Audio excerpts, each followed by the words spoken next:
Houve a ideia. Agora vamos começar a gravar, pode crer? Então presta atenção. Eu quero que você faça um exercício imaginativo comigo, tá legal? Sim. Então veja bem. Primeira coisa. Imagina Deus. Só que você vai imaginar Deus da seguinte maneira.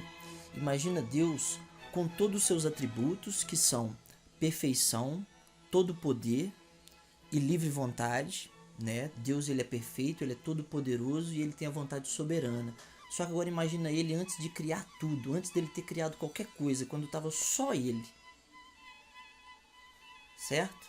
Então a gente imagina Deus todo poderoso, com livre vontade e perfeito.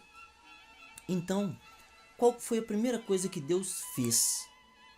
Né? A gente, nesse exercício imaginativo, a gente está pressupondo que todos os conceitos que nós já temos a respeito de Deus e dessas coisas todas que eu vou falar, a gente vai deixar numa gavetinha aqui fechada para a gente entender o fio da meada, ou seja, a linha de raciocínio. Então veja bem, existe dentro da lógica o paradoxo da onipotência, né? O Todo-Poderoso. O Todo-Poderoso, ele pode tudo. E ele tem a livre vontade. Aí o paradoxo da onipotência, ele vai dizer: bom, se o Todo-Poderoso ele pode tudo, ele pode criar uma barreira para si mesmo, né? Então, se ele pode tudo, então pressupõe-se que ele pode. Mas se é uma barreira, é um limite. Então, se ele criou um limite, ele não pode ultrapassar. Mas como ele é todo poderoso, ele pode ultrapassar esse limite. Então, automaticamente, se ele pode ultrapassar, não é um limite. Mas se não é um limite, então significa que ele não criou a barreira.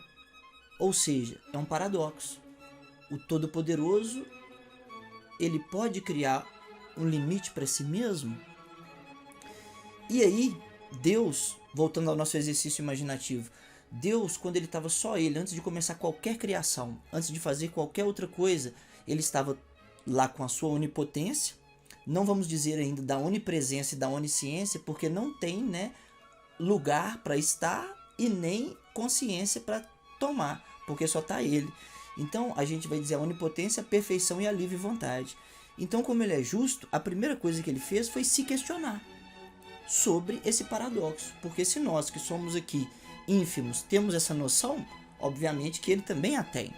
Então a primeira atitude dele foi se questionar: como todo poderoso, perfeito e vontade soberana, eu posso criar um limite para mim mesmo? Então o que ele fez?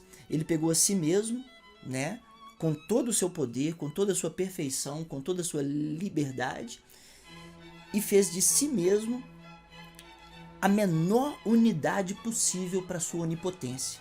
Então, com todo o poder, ele se transformou no menor que ele podia, perfeitamente e livremente. E aí depois, quando ele estava lá da menor maneira possível, o que ele fez? Ele quis voltar para a maior grandeza que ele teve antes. E aí ele voltou de maneira automática. Entendeu?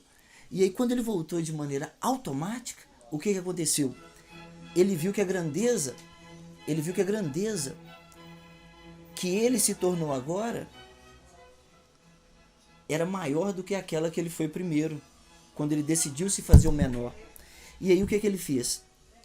Quando ele voltou para um nível maior e se fez ainda maior do que era antes, ele falou assim: agora eu vou me fazer menor novamente. E ele se fez menor novamente, só que dessa vez, logicamente, ele se fez um menor ainda menor do que aquele que ele se fez a primeira vez. E aí ele retorna para sua grandeza primeira e se faz maior ainda do que era. E assim ele se faz sucessivamente. Com todo o seu poder, com toda a sua perfeição e com sua liberdade, ele se faz menor e maior. Menor e maior. Menor e maior. Só que cada vez que ele se faz menor, é menor do que anteriormente, e maior é maior do que anteriormente. Só que como ele é Deus, todo-poderoso, perfeito e com livre vontade, nesse procedimento de se fazer o menor e o maior, ele atinge um nível que ele não precisa mais da alternância, Ele não precisa uma hora se fazer o menor, outra hora se fazer o maior. Ele passa a se fazer o menor e o maior simultaneamente. E de maneira tal que o infinitamente pequeno e o infinitamente grande é o mesmo Deus simultaneamente se fazendo a si mesmo. O menor e o maior, o menor e o maior. E a cada microsegundo, menos do que um momento, ele se faz um novo menor e um novo maior. E a gente voltando, né, ou continuando, seguindo essa linha de raciocínio, a gente continua imaginando Deus todo-poderoso, com livre vontade e com a perfeição. Só que agora nessa dinâmica de se fazer o infinitamente pequeno e o infinitamente grande. Então você percebe que é o mesmo Deus que eu pedi para você imaginar no começo. Só que no começo você imaginou um Deus estático. E agora você já imagina ele numa dinâmica de movimento. E ele ainda não criou nada. Ele só o que? Se questionou sobre o paradoxo da onipotência e se fez a si mesmo o infinitamente pequeno e o infinitamente grande. E aí ele decide criar. E quando ele decide criar, você percebe que ele ainda não respondeu o paradoxo da onipotência, porque ele se propôs, né, a se fazer o infinitamente pequeno, o menor e o maior, né, o infinitamente pequeno e o infinitamente grande, exatamente para poder ver se o Todo-Poderoso podia criar um limite para si mesmo. Mas como ele realmente percebeu que com sua perfeição, todo poder e liberdade, ele atingiu a simultaneidade, né, ele simultaneamente alcançou o nível de se fazer, né, com todo o seu poder, o infinitamente pequeno cada hora um novo e o infinitamente grande cada hora um novo, ele foi e decidiu criar. E para seguir, né, a lógica do raciocínio inicial de criar um limite para si mesmo, ações do Criador, a primeira coisa que ele fez, com sua perfeição, todo poder e liberdade, foi se fazer o menor. Aí depois ele se fez o maior. Aí ele assumiu a simultaneidade nesse processo. Inclusive 22 vezes, é por isso que são as 22 letras hebraicas da manifestação, porque aí Aleph, Beth, até 22 vezes foi o que o Todo-Poderoso precisou para poder se fazer o simultâneo, não precisar mais desse mecanismo de frequência, ele já é simultaneamente o infinitamente pequeno e o infinitamente grande. E aí ele foi decidiu criar, e qual foi a primeira coisa que ele criou? Um igual. Com o máximo poder que ele tinha, com todo o poder, com a sua liberdade de escolha e com sua onipotência, ele criou o igual. Aí ele criou o igual, e aí o igual, né? Obviamente, se ele é igual ao Todo-Poderoso, com livre vontade e com perfeição, lá estava ele o quê? Paradoxo da onipotência. Pô, eu sou todo-poderoso, eu sou livre e eu sou perfeito. Então, pô, mas o Todo-Poderoso, ele pode criar um limite para si mesmo? Porque, pô, se eu criar um limite, eu sou todo poderoso. Mas aí se eu quiser passar ele, aí já ele não é um limite. Então eu não criei tudo que eu posso. Então, pô, então eu não posso criar tudo. Então peraí. Então eu vou me fazer o menor. Opa, peraí. Não dá. Por quê? Já tem um aqui, ó, que já se faz o menor e o maior infinitamente de uma maneira simultânea. Mesmo eu sendo o único aqui, igual a ele, todo poderoso, com livre vontade perfeita, eu não consigo alcançar. Pô, então como é que eu vou fazer? Eu só tenho uma chance. Eu vou pegar todo o meu poder, eu vou pegar toda a minha liberdade, a minha perfeição, e vou pegar 100% e vou submeter a esse que me criou. E aí o Criador, que já se fazia o infinitamente pequeno e o infinitamente grande simultaneamente, quando ele viu que o igual criado se submeteu 100%, esse igual criado se tornou um com ele. E aí ao se tornar um com ele continuava um, não tinha limite, então ele passou a fazer iguais. E ele passou a fazer iguais numa velocidade ainda maior do que aquela na qual ele se fazia o infinitamente pequeno e o infinitamente grande. E olha que ele se fazia o infinitamente pequeno e o infinitamente grande, se faz e sempre se fará de uma maneira simultânea. E mesmo assim ele cria iguais numa velocidade maior. E aí teve aquela profusão de iguais. E aí aqueles montes de iguais, os primeiros, olharam para si e se reconheceram. Todo poderoso, perfeito e com livre vontade. Só que aí eles foram, paradoxo da onipotência, né? Eles foram, pô, todo poderoso, com livre vontade e perfeição, posso criar um limite para mim mesmo? Só que aí eles foram, não, mas já tem muita coisa aqui, o que é isso aqui? Ah, não, peraí, por que eu existo? eu só existo por causa do primeiro. Então, o único igual, o unigênito, ele foi feito primogênito. Então, eu só existo por causa do primeiro. Então, eu tenho que me submeter, eu tenho que imitar o primeiro. O que é que o primeiro fez? Se submeteu 100% ao Criador. Então, eu me submetendo 100% a esse primeiro, eu me faço um com o Criador. E aí aqueles primeiros iguais que reconheceram no primeiro o caminho para o Pai, ganharam dádivas da seguinte maneira. Sabe esses tempos nos quais Deus se faz o infinitamente pequeno e o infinitamente grande? Porque olha só para você ver. A primeira coisa que ele fez foi se questionar. Depois que ele se questionou, ele se fez a menor unidade. Depois ele se fez a maior unidade. E depois ele se fez a segunda, a outra menor unidade. Só que essa menor é menor do que a antes. E aí ele se fez a maior. A maior é maior que a antes. E aí ele faz a menor de novo, menor ainda, maior ainda. Beleza. E aí nesse fluxo, nessa dinâmica, digamos que fica no ecrã da eternidade, da realidade, os tempos de Deus. Porque ele se fez essa unidade, depois ele se fez essa. Mas depois ele se fez essa outra, e depois essa outra. E essa que ele se fez antes? Ficou no éter do tempo. E aí o que acontece? Aqueles primeiros iguais que reconheceram o primeiro como caminho para chegar ao Pai, ganharam do Pai desses tempos de Deus, digamos assim, vamos chamar de tempos de Deus, essas unidades de Deus que ficam depois que ele se faz uma nova unidade, e isso numa constante. Então esses tempos de Deus foram dados a esses iguais, os primeiros que reconheceram o primeiro como caminho para o Pai. Esses tempos de Deus foram dados a eles como vestes, e esses primeiros ganharam vestes que são chamadas de eternidades. Então eles ganharam vestes de eternidades. E aí outros iguais viram as eternidades e falaram: o que é isso, eternidade? Por quê? Não, porque obedeceram primeiro. Ah, obedeceram primeiro, então obedecendo primeiro é o caminho para chegar ao Pai. Então eles obedeceram também. Aí de Deus eles ganharam tempos de Deus e fizeram para si vestes de universo. E aí outros reconheceram o primeiro através dos universos e ganharam para si vestes de galáxia. Outros reconheceram através das galáxias e ganharam para si vestes de estrelas. Outros reconheceram e ganharam para si vestes de planetas, até que outros iguais reconheceram também o primeiro como caminho e ganharam para si vestes de carne.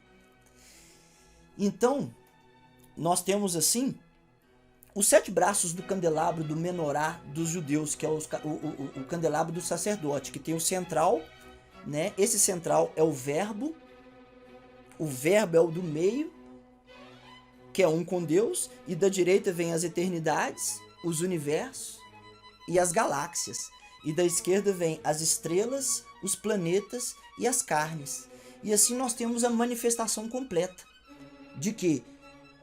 De tempos de Deus manifestados, porque enquanto é só Deus que se faz o infinitamente pequeno e o infinitamente grande, simultaneamente, esses tempos de Deus são todos dele. Mas quando ele concede aos iguais que ele cria numa velocidade ainda maior do que essa dinâmica, quando ele concede dos tempos dele, esses tempos dele se organizam dessas formas, como eternidades, nas eternidades os universos, nos universos as galáxias, nas galáxias as estrelas, nas estrelas os planetas, nos planetas as carnes. Assim por quê? Por causa da ordem que são criados mesmo. As eternidades são muito mais antigas, os universos são mais antigos, as galáxias são mais antigas que as estrelas, e assim sucessivamente até chegar nas casas. Mas todos são o quê? Dignos da dádiva de participar desse corpo de Cristo. Por quê? Porque tudo quanto foi criado por causa dele, por ele e por meio dele. Porque como ele foi o primeiro criado, o que ele fez? Ele se submeteu 100%. Ou seja, ele foi perfeito mesmo. Deus criou um igual mesmo. Aí quando Deus viu que ele era igual mesmo, se submeteu 100%, que ele criou todos os outros. Então por isso que esse primeiro, depois que ele vê que Deus pega dos tempos, porque aí olha só pra você ver, aí Deus se faz um infinitamente pequeno e infinitamente grande. E ao mesmo tempo ele faz iguais. Então, esses iguais, no ápice da perfeição, se submetem 100% a ele. Ou seja, se fazem um com ele, ou seja, a unidade do um, ela é absoluta e eterna. Então, na verdade, ideia que a gente tem de movimento, ou de evolução, ou de progressão desse um, ela não existe, porque ele já é um com tudo que ele fez na essência. Então, essa realidade de tempo e espaço, ela só vai existir aqui para nós. Por quê? Porque aí o que vai acontecer? Porque aí, o primeiro criado, o que ele faz? Depois que ele viu que Deus manifestou os tempos dele nessa criação manifestada das eternidades, universos, galáxias, estrelas, planetas e carnes, o primeiro igual, ele vira e fala assim: eu, como ele tem autoridade perante o Pai por ser um com o Pai, ele pega desses tempos de Deus e faz para si mesmo vestes de eternidade e vive uma vida de eternidade ao lado das eternidades. Aí depois ele pega desses tempos de Deus e faz uma veste de universo e vive uma vida de universo perante os universos. E aí ele faz para si veste de galáxia e vive uma vida de galáxia perante as galáxias, faz para si uma vida de estrela e vive como estrela perante as estrelas, faz para si uma veste de planeta e faz para si uma veste de carne também, de cada planeta que existe, em cada estrela, em cada galáxia, em cada universo, em cada eternidade. E aí o que acontece? Quando ele chega aqui, né, na carne do planeta Terra, na conjuntura terráquea, ele recebe o nome de Jesus. Jesus Cristo. E aí o que acontece? Aqui é uma das regiões nas quais há a maior densidade vibracional do universo, dos universos, das eternidades. E mesmo assim ele se digna a vir aqui. E aí ele ainda experimenta a morte. E aí é maravilhoso, por quê? Porque quando ele experimenta a morte, aqui na carne terráquea, da morte, ele revela direto o ápice da luz primeira que ele recebeu do Criador, quando o Criador fez ele lá no primórdio. Então toda a realidade, as eternidades, os universos, as galáxias, as estrelas, os planetas e as carnes estavam numa vênia, numa reverência, numa adoração eterna ao primeiro. Só que aí o que aconteceu? De repente todos tiveram que ver ele vindo das costas e falaram: ó, Pai Celestial, Tu és grandioso e maravilhoso, e o Senhor do passado, do presente e futuro, e para todo sempre, amém, glória a Jesus Cristo. E amém, amém. E assim, cara, a unidade perfeita, ela permanece disponível a todas as consciências, em todas as realidades, porque ela é a mesma. A verdade é uma só. E aí o que acontece? E aí que tem o símbolo do Chanukah, que já é o castiçal de 9 velas. O castiçal de 7 velas é do sacerdote. O castiçal de 9 velas é do sumo sacerdote. Porque o de 7 velas, como eu havia te dito, ele tem o núcleo como sendo o verbo. E aí vem à direita as eternidades, os universos, as galáxias, aí as estrelas, os planetas e as carnes. Esse é o sacerdote. Quem é o sacerdote? É aquele que se integra. Ele se integra com o quê? Com o todo. Toda a obra de Deus é percebida pelo sacerdote como irmã igual.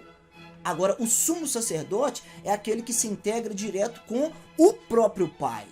Então, ele tem o castiçal, o Chanukah, de 9 velas, porque aí o núcleo é o espírito. O que está acima do verbo? O que está acima do verbo é a verdade. E o que está acima da verdade? O espírito. Então, o castiçal nuclear do sumo sacerdote é o espírito. E aí que a direita vai vir a verdade, o verbo, as eternidades e os universos. E aí vai vir aqui do outro lado as galáxias, as estrelas, os planetas e as carnes. E aí o castiçal de 9 velas. E aí o que? A unidade com o espírito. Por isso que Deus vai dizer lá no Evangelho: nós queremos adoradores em espírito, em verdade. Nós, né? Nós, o Pai, o Filho e o Espírito Santo. Porque aí é que tá. Aonde está o Espírito Santo? O Espírito Santo é exatamente essa autorização que Deus dá para toda a manifestação dele que desfruta da presença do Cristo. Então veja bem, antes de Jesus Cristo, o primeiro ainda não tinha vindo aqui na carne, nessa configuração. Ele não tinha vindo ainda. Então, esses tempos de Deus carnais ainda não suportavam o Espírito Santo. Então, o primeiro veio.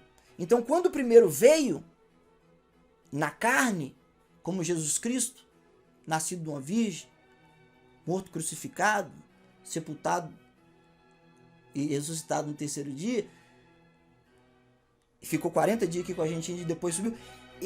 Essa manifestação do primeiro aqui nessa configuração carnal permite que todo aquele poder, aliás, aquele todo poder que é único de Deus, dos tempos de Deus que nos confecciona, se manifeste plenamente.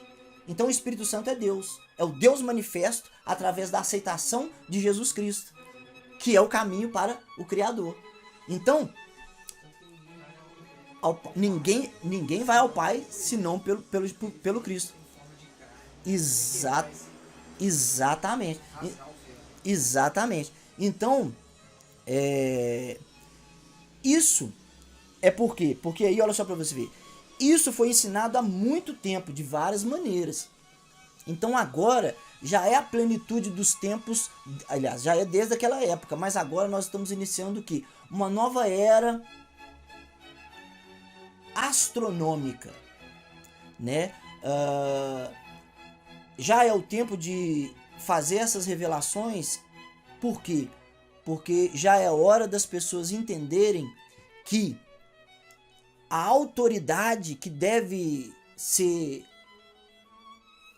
acima de nós é a autoridade do amor de Jesus Cristo. Então, toda a glória e toda a honra a nosso Senhor Jesus Cristo. Então, o que acontece? Eu venho para poder trazer essa mensagem agora, nessa época, agora no dia 22 de dezembro de 2020, exatamente por já ser um momento que está sendo esperado há muitas eras, né? Então, nós tivemos, né, várias manifestações da verdade gradualmente, e agora já é tempo das pessoas entenderem que o Evangelho nos ensina: sois deuses, sois todos filhos do Altíssimo, sois Cristos, sois constituídos reis e sacerdotes. Então nós somos. E aí o que acontece?